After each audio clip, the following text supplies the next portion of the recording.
Good evening. I'm recording this video from the Valley Forge National Park. So today I want to talk about the different ways in which the United States is colonizing India, particularly India's middle class and upper middle class.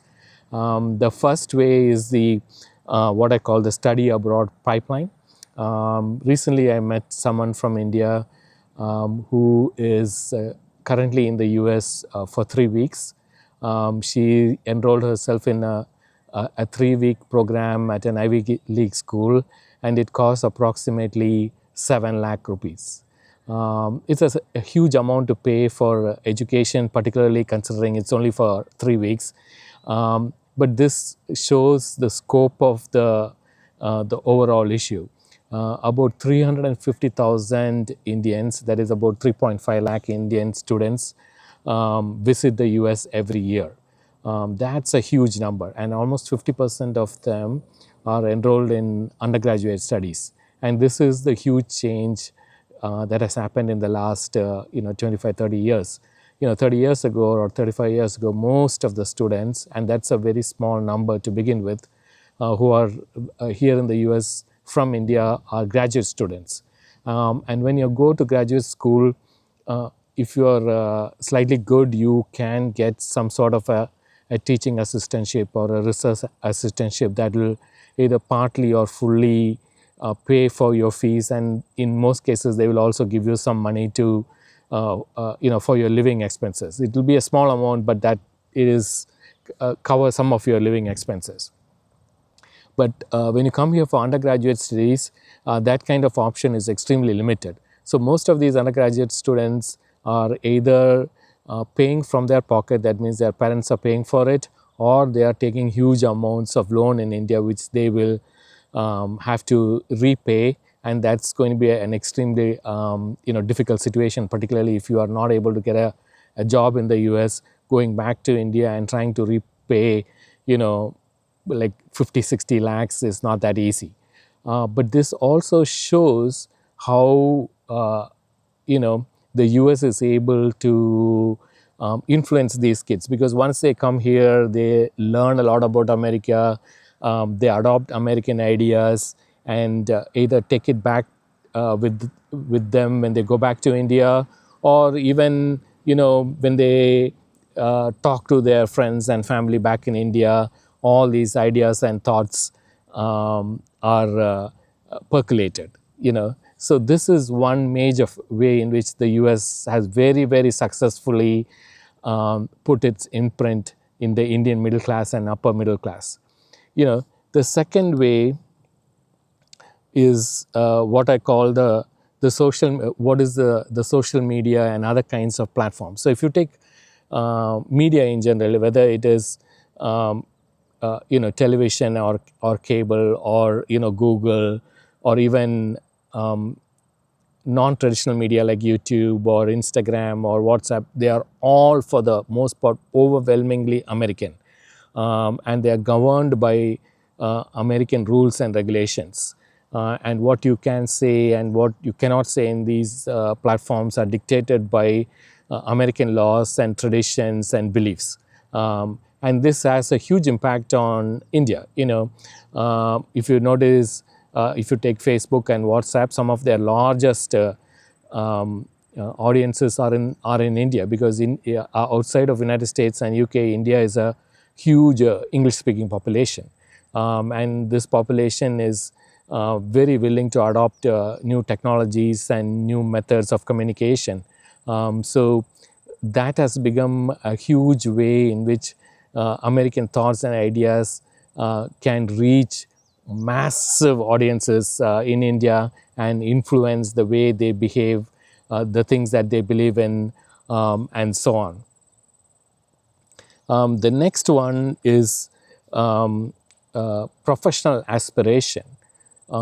Again, large numbers of Indians. I recently saw a program about an American visiting India, and he's basically a travel vlogger and talking to many different young Indians who are in college or soon graduating from college, and overwhelming majority of them seem to indicate that they want to come to the US for further studies, or to work, or to do both, and obviously this is not a very scientific way.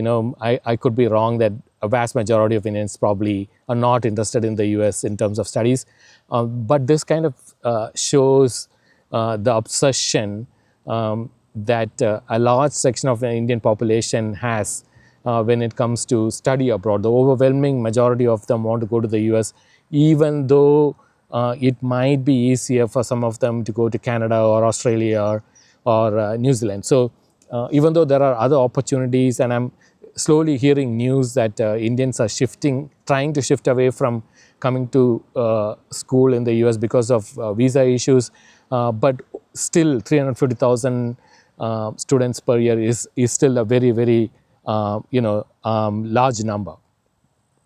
So the professional aspiration for young Indians seem to be tied to the US for some reason, even though myself and many other people, not just in social media, but even in the mainstream media, the data is very clear. The US economy is in deep trouble.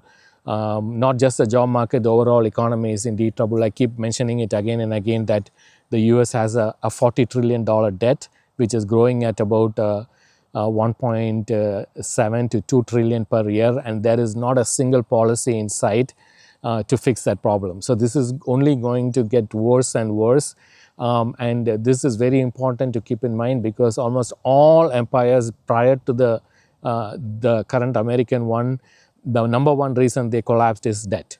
So this is very concerning. The fourth point I want to mention is the English language. So in India, we always, some section of the population always spoke English, and that's obviously due to the country being colonized by the British.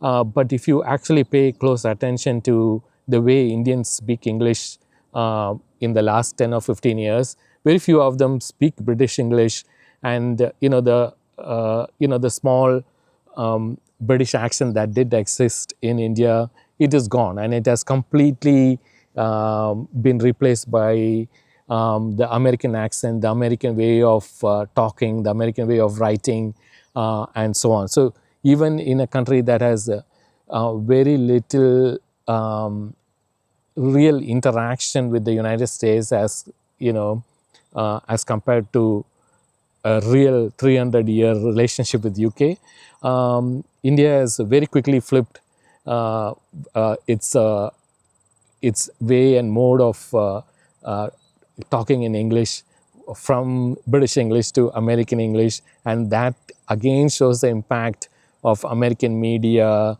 the college pipeline that I was talking about earlier, and so on.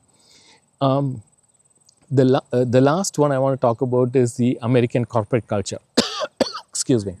So when I was young, like in the 80s, India very much had a European work culture. Although Indians were working very, very hard even back then, most of us had a very fixed work schedule, where the start time for work, end time for work, and so on. My dad was in a very senior position, but I cannot think of him working during weekends a lot and so on. But that has completely changed. India has completely adopted the American work culture, which is non-stop working. You get up in the morning, and the first thing you turn on is your work laptop.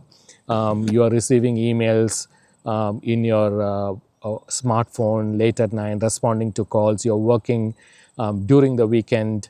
You are working all kinds of hours. You're working not just Indian Standard Time, but US time, East Coast time, West Coast time, and so on. So India is like totally dumped its own tradition and the European tradition it had when it comes to work, and completely adopted the American work culture, which is non-stop working. Very little time off, but non-stop working. So all this is, slow Americanization of Indian society, and it's happening very quietly without anybody knowing. And America, in my view, like has a a very large audience in India. I mean, and this has happened very silently, very quietly, without a bullet being fired. You know what I mean? Like so. So this is something that everybody in India has to think about. I'm not saying whether it is good or bad, but I do want to mention it, and I want to hear your thoughts and comments on this. All right, so I'll talk to you soon, and until the next video, bye.